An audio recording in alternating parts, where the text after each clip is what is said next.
siapa top 3 paling power dalam industri e-gamers ni selain dari Daddy Hood? Top 3 paling power maksudnya dari segi apa? Dari segi mungkin dia ada dari segi apa? Gameplay, business, dari segi business.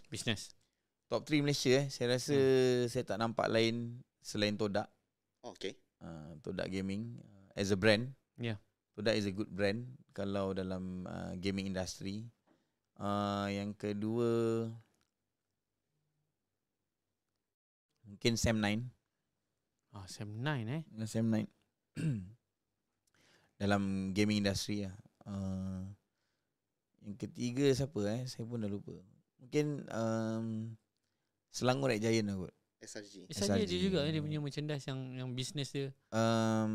Cuma Selangor Red Giant dia dah memang ni orang cakap lahir sebagai mahin atau lahir sebagai budak flat atau lahir sebagai kayangan. So SRG pada saya dia dah jadi kayangan sebab dia ada good facility. Payung dia besar lah.